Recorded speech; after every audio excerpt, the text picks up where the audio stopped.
Buzzkill is here. Buzzkiller number one is homesick with the flu.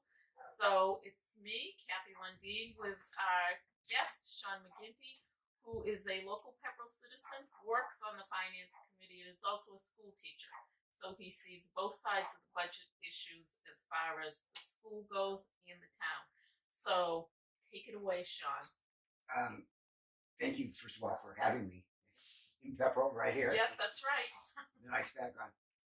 I do see both sides, and it's kind of a little bit of a quandary because the people that would be affected at the school should none of this work the override. To everyone else, they're just a kind of a name or a number, but I see the impact that it has on people's lives, and that's hard. On the other side, this is my last year on the finance committee, and John Ladick has been really, he taught me an awful lot. And first couple of years, we just didn't agree on a lot of things. I was more generous in spending money, and John was very generous in trying to keep me from spending money. But little by little, this year has really brought everything together. John's just gone out of his way to make sure that everything works, everything fits, and what the alternatives are. So I am for a variety of reasons. I am for the override, primarily because I have a fear. I don't have a dog in this race. I don't own anything here. I'm a renter. And I don't have a child in school here. So usually I would go not wanting an override, but this year I think it's absolutely necessary. And my reason is a little different from say John's or anyone else. Mark's. I have a fear that little by little property values here will implode and get less money, less value for what people have held on to for a long time. I think Pepperell grows at about 1% per year, which I'm told is pretty normal. But there isn't the income being generated that I think people have they hang their hats on. And I just don't see it yet. So once, it's that old story. Once somebody moves out of a neighborhood and they've had to sort of settle for less, there's a lot of other places that are on their tail. So I'm not absolutely banking on Amazon coming in and setting up shop here for us. I just don't think it's going to happen. And so this is an opportunity, I think, to at least get a little breathing room. And allow brighter minds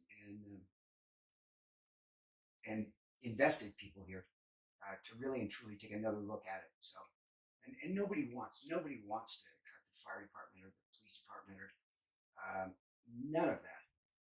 And I don't see a waste either. Then I'll shut up in just a sec. I don't see a waste for that the town has shown me. And I don't see a lot of wastefulness at the high school, virtually none. So it's hard, but I am for the override simply for the reasoning of I don't want to see an implosion here, which it's kind of like a little brush fire. You don't really notice it until half the place is on fire, and then it's too late to stop it. The military used to have this saying when they were trying to get something into through Congress, and it was about missile projects, and they were always saying it's too early to tell, and then the next one was too late to fix it. So these programs would just get momentum, and Pepperell is a really interesting place in that there's so much variety here, from income to backgrounds. That I think this is my 5th year here, and the reason. I didn't know a lot about the area. We came from Ireland. I went back to California for a year and then came back here to be near my daughter. This is It's very different. It is. It's very different from what was imprinted on my life. Kind of Redondo Beach, San Bernardino, freeway. You come to a town of 11,000, and I I thought everyone had drank the Kool-Aid. Everyone was so nice to me. Um, I mean, I can't think of an example that I had an interaction that was rude or unkind, or I mean, people were just looking. I thought, poof, It is a nice town that it's way. very nice. So I'm invested in it, and I did the finance committee not because I'm a Rockefeller, but I did it in kind of a little silent way, not silent anymore, to just say thank you. Um, I didn't know exactly how these budgets worked. I didn't know what free cash was. It just that's an oxymoron that just didn't Yep. free cash. So uh, now I do feel like I have this love affair with Pepperell. I don't want to give up. So and I don't want to see it damaged. Can you explain free cash though? The more people hear it, the more will understand it. Yep. Essentially, it is money that has what do I want to say? Either through underspending or really the source of it is not. But we end up at the end of the year with money, and then rather than give it back, it becomes our opportunity to take it and use it in an emergency. So it's there, and that grows. So some years you have a lot of free cash, and you can do a lot with it, and then Mother Nature strikes, or there's a calamity, and so you go and you use that free cash and not have to go to the bank for a loan. So it's free it's free. It's kind of free floating there, not free here. Here, take two. But it's better not to use it. It's better to have a lot for that emergency. Absolutely. If we were a family, I'd say we have equity in this home, but we've got money in our savings account too. So, and which one would you want to do? You don't want to go for that equity. You want to go for tap into your savings. So Pepperell kind of has to change the way because we've been using the free cash. So our way of managing the budget or Yeah, having a balanced budget is that this year is really we have to change. absolutely, absolutely. And I'm going to use one example. Yeah, only because I think it has a lot to do with how citizens think. And I'll go back to last year and the fire engine, fire truck. Um, and when I first came to Pepperell, I was with Deb Spratt holding signs all over the place to keep the library open or whatever it was. And it was that rollback, and the police department, the fire department, they were really almost gutted. Um, and it just wasn't that long ago. And that made an impression on me. And so when this new fire truck came up, um, and the options were used or new, um, and I'll be the first to admit I don't know popular mechanics or fire trucks very well, but to me it was $700,000 difference, which is a lot of money. And my kind of rationale for it was um, a fire is a fire. You know, you can put it out with a 700,000, or you can put it out with a 1.4 million. And the arguments were that we really don't know the bag of bones if you buy it used, but it just the risk. I would risk that as opposed to where we are right now. So the big question is, why didn't people like me see it coming? Why does this seem like it fell from the sky? Well, exactly. I did watch a selectmen's meeting. I kind of went back, and in 2017, the auditor said we were in great shape. He was impressed, and that's only 2 years ago. So you're right. How you know how And did I'm this still not surprise absolutely, us? yeah, I'm still not absolutely clear on that myself. And because I'm not, um, one of the lessons, one of the takeaways from this has got to be um, some one person that uh, is willing to say the king has no clothes, that we can't do that. Or now that's a job of a town manager, I think. But our manager comes in at really a crucial point, and poor guy kind of up to his eyebrows in Yeah. trying to figure out the school budget and town hall, and so kind of going back and tracing that is it's not on his agenda right now. The other thing is that because there's no continuity really um, in town hall. You know, people work there a long time, but town managers come and go. My understanding, and so one person to say, uh, you know what, you guys, we can't. We've spent too much money 7 years ago, and we're paying for this and this and this. So that's usually the job of the finance committee to bring that to people's attention.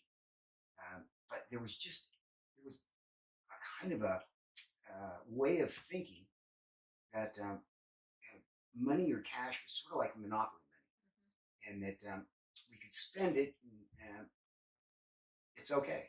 It's okay. But we got into that thinking where the value of something really wasn't its true value. And all people could hear is what's going to happen to my taxes? What's going to happen to my taxes? So in that kind of messy salad, I think nobody was willing to, at that point, to stand up and say, the king has no clothes. We can't do this. And it was just moved and moved. So, you know what? And then I've gone back and I thought, this system, this small town America system, where you have selectmen and a town manager, not a mayor, you know, it's brought this place to where it is today. You know, a few hundred years that it's been working. And so I don't kind of want to step up and say I've got a better way to do it. But, It has been mentioned whether just to go with a town manager minus the board of selectmen. yeah, So maybe, do you think the time has come for that? Like the It's great. future That's is here for yeah. Pepperell? that's a great question. It's sort of like if everyone was just lulled into this kind of dreamy state where you know, you go to a town meeting and you stand up and you make your point and you bring your comrades and your friends with you if you need backing. But like some of the things at a town meeting, I'd never even heard of it. So to go back to what to your question, it's a system that has really worked well for a long time. It's kind of like our own presidency. Mhm. That position is so wonderful, so steeped in history that it changes the person rather than the person changing it. So, you know, I'm optimistically cautious when it comes to moving any chess pieces around. But Don't fix it. yeah, If it's yeah, not you know what? broken, don't fix it. It's hard, and just like Southern California was imprinted on me, New Englanders, especially kind of rural, have a way of thinking about towns and neighboring towns, and it's hard for me to get my arms around it, but I do respect it. I kind of am in awe of it. So yeah, my big thing, Kathy, is just the implosion, and my fear is that because it's so subtle, you may not hear about a house on the other side of Pepperell being sold, or a couple of them, and then you know, it's too early to tell, too late to fix it. Yeah. Do you think the school needs more money? Great question again. I didn't see that one coming, but no. And in fact, I'm such a proponent of educational environments, and that school is a wonderful piece of architecture and environment, educational environment. It's brand new. It's, you know, just off the assembly line, but I think for the school right now, it's a way to just not tighten the belt, but be creative about how you up your game, rather than be brought to your knees by not enough money, or people are cut. So knowing that people at the high school will, if this doesn't go through, will more than likely not be there, and it's a paraprofessional. Usually these things go for the low-hanging fruit. So you're looking at custodians, paraprofessionals, and then teachers. So it kind of works its way up. Is there a better way to negotiate with the town so that everyone gets what they need? Yep. So there isn't this angst or pulling against each other? Is there some Oh, way yeah. to negotiate You know what? better? I think, and I'll give you the extreme first. I think closed door meetings with unions and town representatives is it's almost to me it's almost doomed from the start because you really don't know what's going on. The fact that it's secret and it's behind these doors. My sense is that if that were opened up, sort of like a town meeting, and people were able to say, and there was a rebuttal, and even the idea that let's try it in this way, kind of tighten your belt and be more creative, and then have some perk at the end for the people that did it.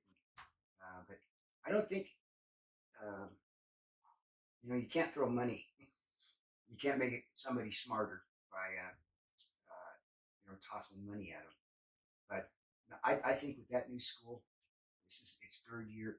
It is the former superintendent did a great job on her little hit list as she walked through that place. It was corners, and it was so what Joan did at the end was absolutely delivered quality. Um, and I was like, wow. And the kids are, for a new school, they're very respectful of it, even so far as trash on the ground. So That's good. And I did have one question, one other one too. It's about the 70% occupancy rate of our schools. So I keep coming back to why is that? Do we don't have the kids? Are the kids opting out? Are the kids going to private school? Like, so I guess the question is, what is missing that the kids don't stay? I'm not sure that's the question, but yeah, why only a 70% occupancy rate? um, I'd be interested to see what that was based against. Was it 100% 5 years ago, or what's the basis for it? But there's a trend right now of declining student population, and it's sort of a given in education that it goes up and it goes down. You have years because of wars or whatever is out there that you don't see as many kids in the classroom. Homeschooling is a big thing, especially in kind of this area. The opt out kids, I think, want to go, and the fact that there's a tech school again. I'll go back in my time machine here. I was. You have two superintendents and two schools virtually miles apart. So, but the more I've come to kind of understand what that school does, I'm proud of it. It's in the backyard. It's really truly brought out the best in a lot of kids that regular old classroom doesn't. So I actually don't have any more questions. I hit my major ones. good. Now, if you want to summarize or add anything else, that'd be great. First of all, I would like to comment again on this beautiful background. It took me a while to find that. That is, I love it. Only that people who would share kind of my fear of an implosion. And this to me is the perfect place. It's rural. There's not a lot coming in. So tighten the belt and like I would ask teachers at school, be more creative with what you have rather than ask for more. And you know what? I was a property owner in Redondo Beach, California, and also Somerville there. And property taxes it's always get the cardiac paddles ready when you open that because it's not great news. So I know that impact and being sort of over the hill myself, what that means to a fixed income. So in the end, I think the prudent and the correct thing to do is to absolutely go for the override. And then, like I say, there are smart, creative people out there. We need somebody to keep an eye year and year and year and year and year. So that is all. That's great. Thank you very much for Thank coming. you, Debbie. Thank you. It was good. Thanks. Thanks.